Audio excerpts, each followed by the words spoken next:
Though fighting's exciting, discover discussion, swap guns for tongue, and charm for concussion. Envelop your foes in one massive kiss and come to the Friday night Armistice.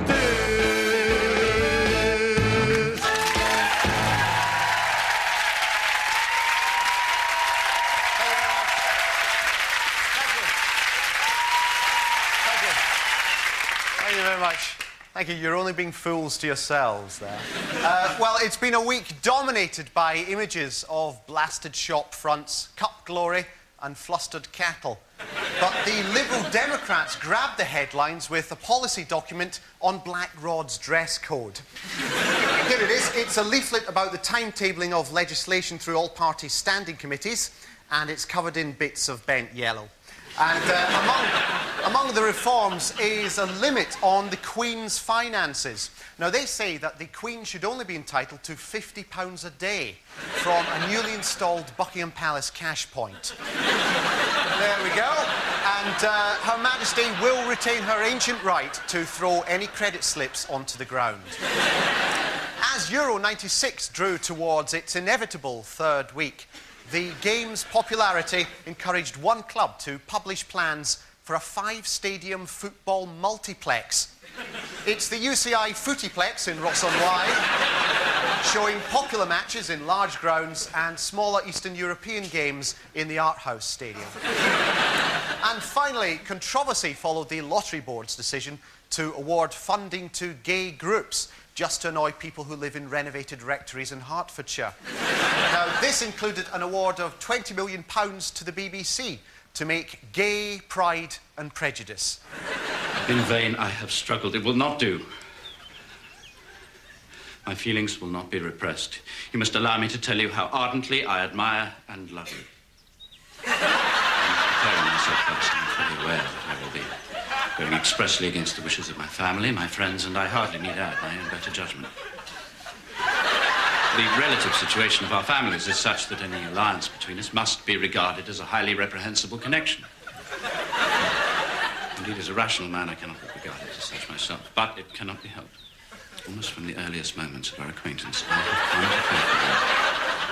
found a passionate admiration and regard, which, despite all my struggles, has overcome opposition and rejection. And I beg you, most fervently, to relieve my suffering and consent to be my wife. Come here, my child. Thank you. Sorry, what's that, Mr. Tony Blair? Mr. Darcy really wets your sponge? Mr. Tony Blair. You are a horny pelt, aren't you? Now, David Schneider and Peter Bainham are bounding around the studio like a pair of blue-arsed men. And, Peter, I see your face has gone football mad. That's right, Armando. I've painted my face here to show the ideal formation of the England team, with McManaman probing back down to the right, Anderson dropping back to allow Gascoigne to move up. And I painted this red cross on the top to show that I hate football and I couldn't give a toss about any of it. Here are a couple of my friends, the only other people in Britain who don't like football. This lady's painted a penguin on her face because she'd rather read a book. This man prefers to watch a Clark Gable movie on the other side during the afternoon matches. And on this lady at the end, you can see her face is still wet and she's looking in a mirror because she'd rather watch paint dry.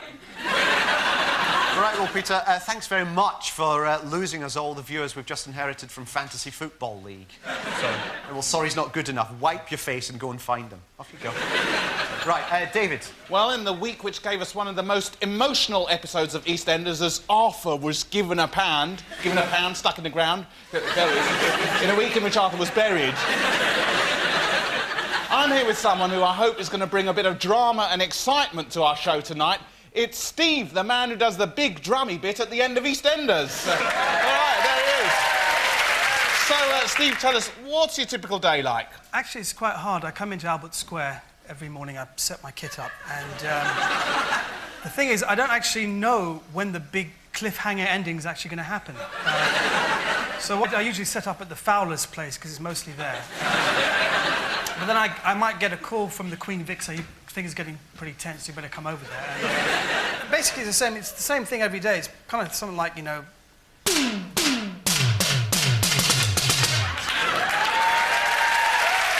So it makes you want to watch the next episode already. Yeah. So, Steve, listen, I've got a bit of a surprise for you, actually. I mean, a bit naughty of us. Something that the rest of us haven't seen, but see if you remember this. Can we just roll the tape?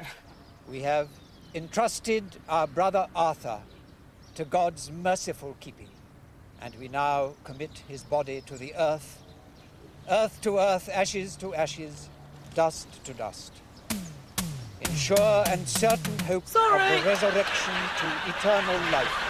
Ah, we got you there, didn't we? Anyway, look, you're going to be on hand tonight just in case we get any cliffhangers during the show, yeah? That's right.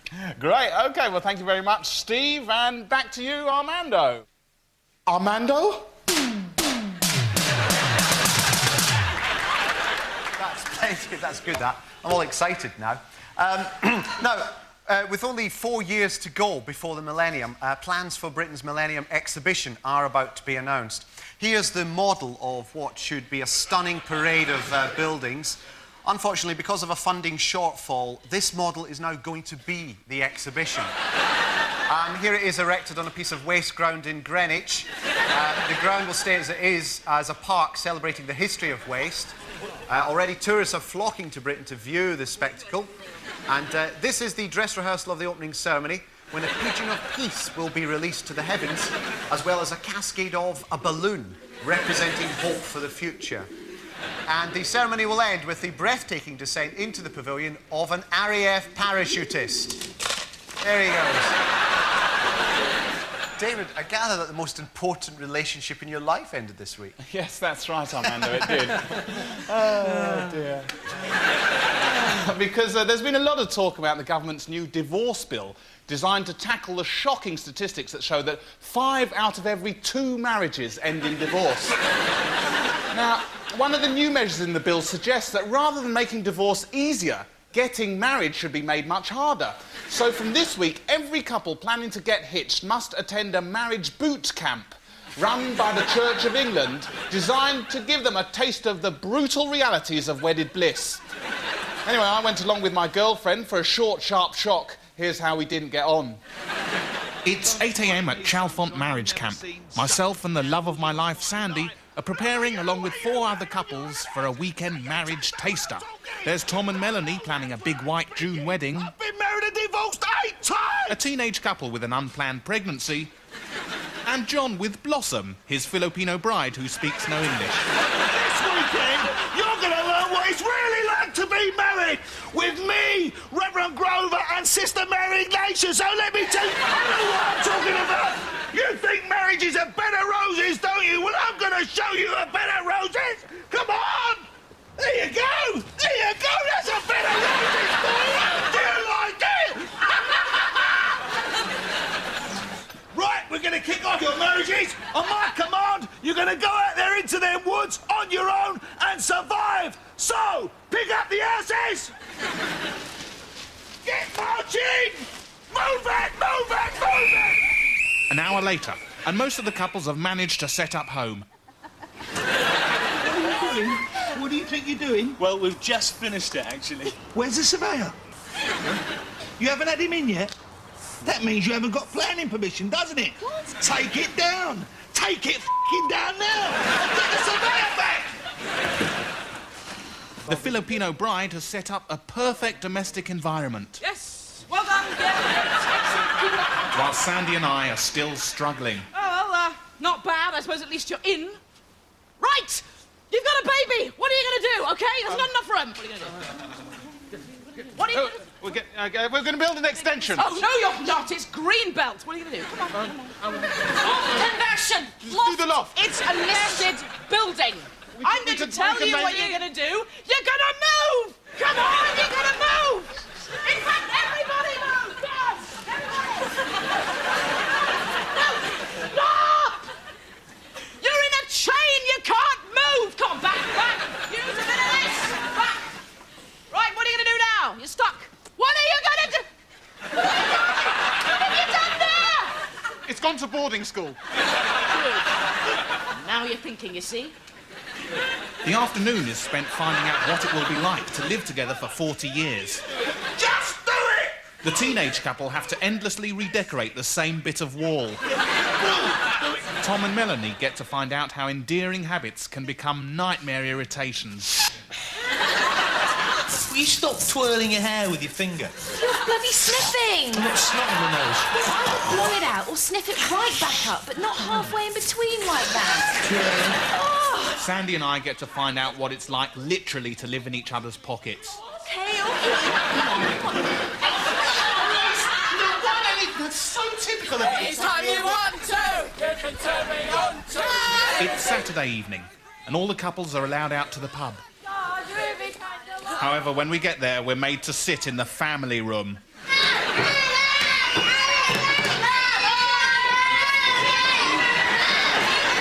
It's a nerve-wracking preparation for tomorrow, when we'll find out what it's like to have children.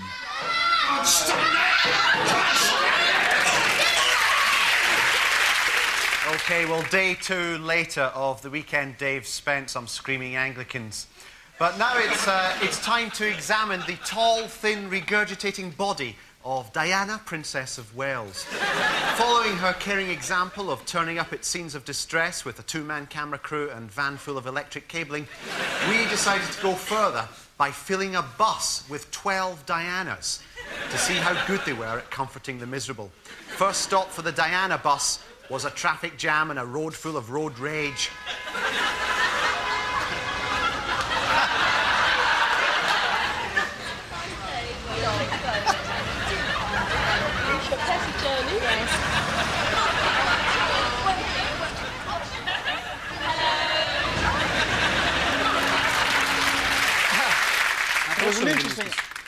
There was an interesting... So, Dave, no, I think you'll remember I'm doing this bit. Yeah? No, I speak now. No, I'm doing this. No, I speak. I came in. Remember, we grew like... No, please, Peter, it's my turn. Dave, don't take that. You are a liability. Don't do that patronising face with me. You're doing that patronising bloody face all day. I can't help it. Sod you! I've had enough of this. This crap. I'm leaving the show.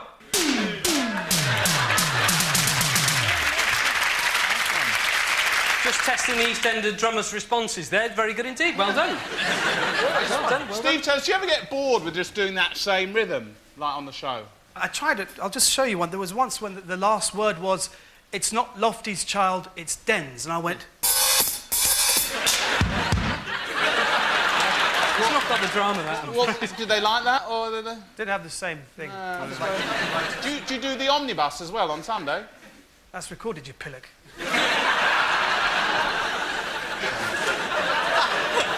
He's got a side to him, hasn't he, Steve? Yeah. Well, later in the show, I'm going to go swimming with the first shark in captivity that can literally bask in its own glory. But first, Britain in Europe. As the government gears up for a final showdown at this weekend's Euro Summit, John Major's revealed his plans, which basically involve pulling Portillo and Hogg right back and pushing Rifkin forward to attack Santa, while Clark marks the Germans and Shearer puts forward revised plans for the culling of dairy herds. This Europe Summit, I mean, it really hurts my head now. It's all become so complicated. I'll show you what I mean. Here's the front page of The Sun a couple of years ago. Up yours, Delors. Right? We all remember that, yeah, very clear. Now, here's The Sun from, this is yesterday's Sun, and I'll read out what it says. The Sun says, we're not saying a blank no to Europe as an economic superstate, but we require firm assurance before entering into what will inevitably be a further erosion of sovereignty, Delors. I mean, the thing is, right, that now some Eurosceptics go so far as to believe that Europe doesn't even exist. They think that Europe was filmed on a set at Paramount Studios in the 60s. They do. What's more, a lot of them will not set foot on a cross-channel ferry. They insist that if a ferry goes 20 minutes out of Dover, it doth plunge over the edge of the world. That's quite true, because there are certain other Eurosceptics who don't believe that the Channel Tunnel goes to France. What they say is that it doth loop round. And belch cars back into Suffolk. A lot of people, they have these vague memories of being abducted and taken to Europe, often when they were very young. I mean, I have to confess, I remember myself being taken away, and I think I must have been experimented on, because I was gone for 2 weeks, and I was stripped almost naked and fed olive-like food, and then I came back all burnt and a bit fatter. Oh my God. That rings a bell, because I can remember sort of going down a very, very long tunnel and coming out at the other end into a strange futuristic landscape that was all 1 hour ahead. I remember being taken out of my family, and what they did was they replaced me with one of their own when I was about 14, and he, like, observed and spied. And, like, years afterwards, my parents would bang on about how much his table manners were better than mine. So whether they're out there or over here, one thing I think everyone has agreed on is that the Europeans are rabid animals, hell-bent on destroying our way of life and introducing tough anti-pollution measures. But we're ready for them. 50 feet beneath Westminster, yes, I said feet, not grams, there is a perfect, fully operational village green, which, in the event of an invasion, will snap into a game of cricket until the emergency is over. And over here is a replica of John Major's campaign bunker. Now, at the moment of the Great Invasion, the Great British Banger here will be taken from its normal home, the crypt of Westminster Abbey, and then placed under 24-hour armed guard so no one can get at the crowned sausage. Meanwhile, a single portion of fish and chips wrapped in newspaper the way it should be will be cryogenically preserved in liquid nitrogen and batter. And a few cells from a bowler hat will be placed on a Petri dish so that scientists in the future can clone from it. And this is what one of them will look like after just 2 weeks. And they'll also be incubating Scouts' eggs. Over here, they've stocked up on tinned pounds. And if you're getting worried, don't. They may never get here. Britain's shores will be defended by a huge wall made out of illegal immigrants and asylum seekers. But, in a nightmare scenario, if the Europeans manage to get down here, the government has piled up massive reserves of guts, upper lips, backbones and spunk.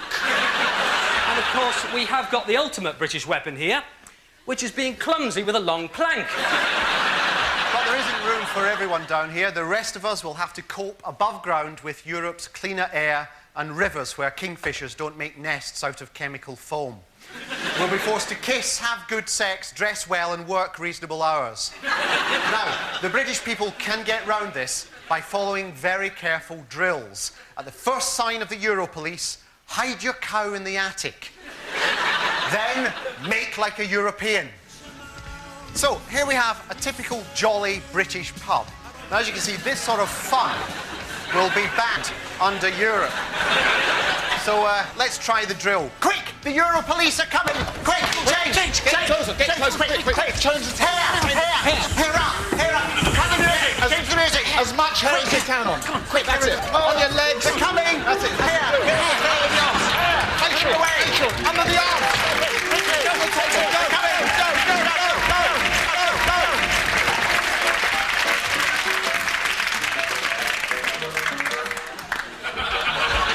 So, and there you have it. A frightening vision of a Euro future. Is that what you want Leon Britton to do to your children? Stop him now.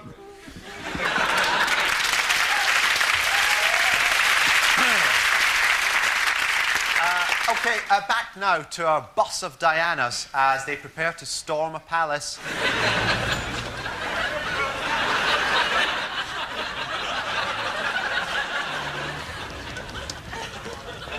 Coming back to Argentina. What, you don't want Princess Di to hug you? It's not there, it's not dignified.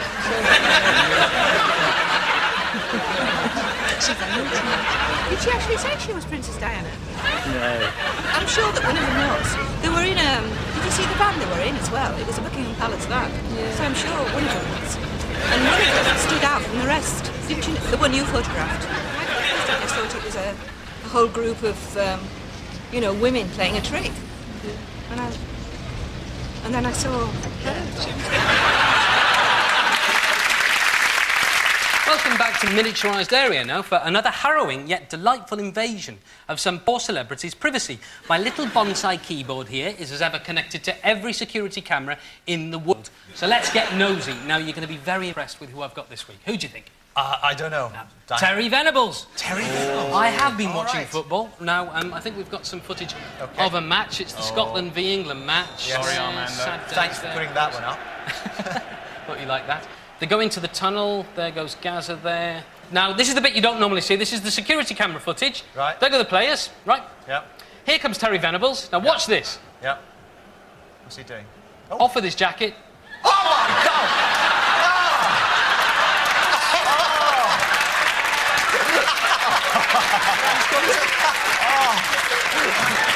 That is quite the most arousing piece of footage I've ever seen.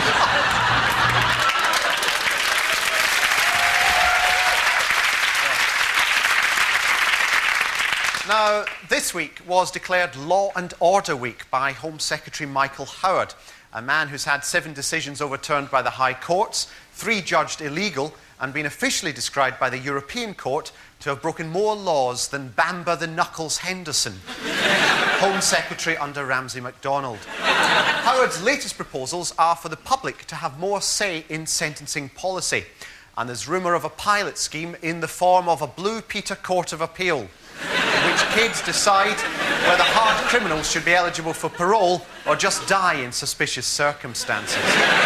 However, this has backfired. Convicts now realise they can get public opinion on their side by making themselves look more viewer-friendly.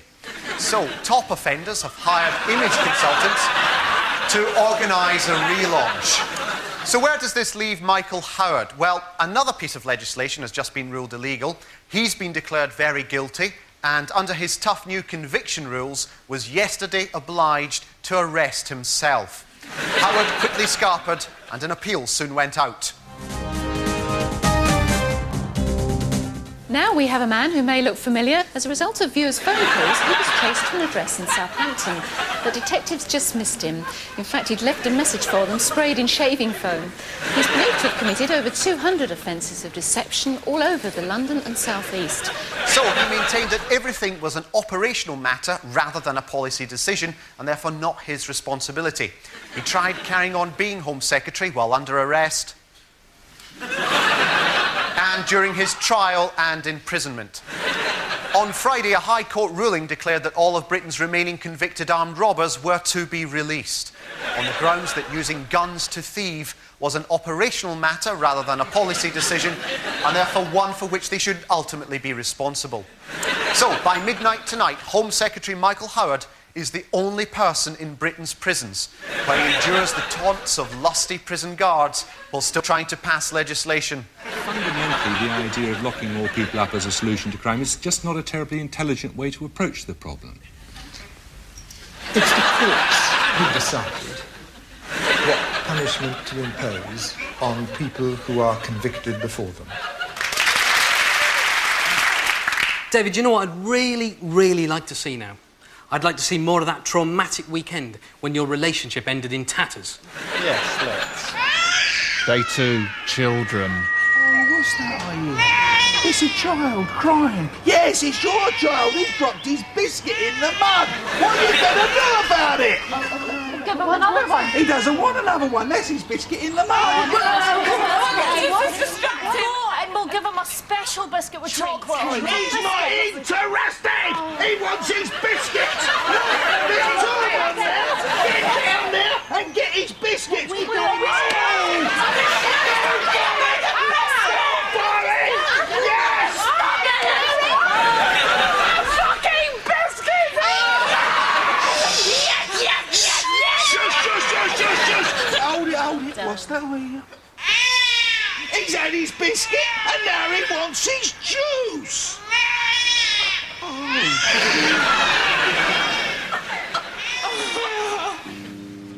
Gentlemen, this is Sim Kid. I was chosen to try out the child simulator. I had to attempt to read my newspaper during 15 years of child development. Age setting 6 months, and a tiny fist flicks the newspaper whilst orange juice is squirted continuously in my face. At 2, a tiny hand pokes me repeatedly in the eye. At 3, I have to endure potty training. 9 years old, and my child decides he wants some pets and takes up painting. 15 years old, it's teenage hell. I can stand no more. I'm about to crack. Sunday evening, the passing out parade, and few have made the marriage grade. I blame you bloody personally. The only couples set to make a happy marriage are the extremely young pregnant couple and John and his Filipino wife Blossom. As for me and Sandy, it turns out we're totally incompatible. Last I heard of Sandy, she'd set up home with Lucy. Now it's time to play Hunt the Old Woman.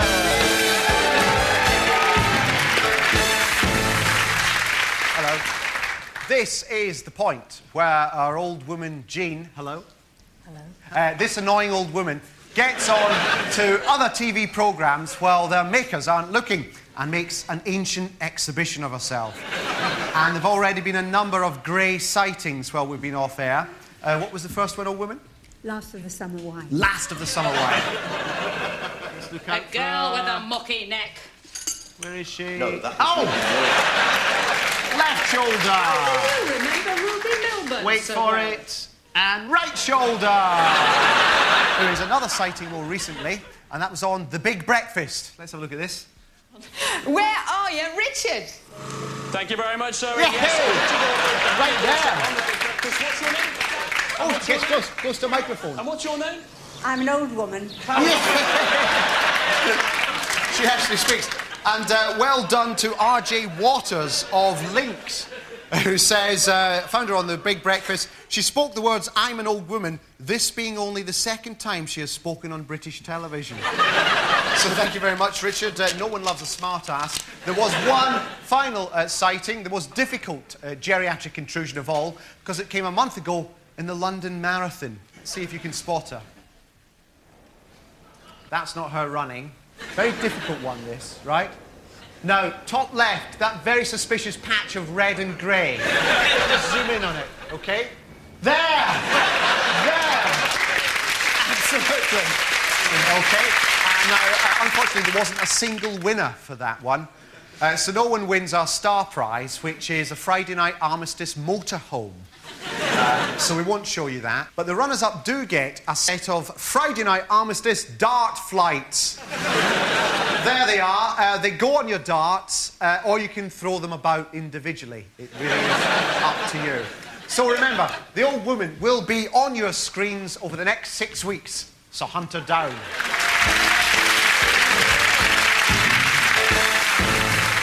That's just about all we've got time for, but look out for the new divorce bill, which comes out on Monday. There's an 18-month cooling-off period with that one, but if you're in a hurry to get shot of old arse face, don't worry. We're offering an armistice quickie divorce. We've got couples from the audience who can't stand the sight of each other flooding down to take part. And over here we have the Reverend Sun Young Moon from Religion's The Moonies performing TV's first mass divorce. Now, if you want to join in at home, don't wait, just separate. All you got to do is place your hands on the TV screen, and when the Reverend Moon says the word, turn round and leave each other, and the last one out the door gets the blame. And don't worry, kids, you're involved as well.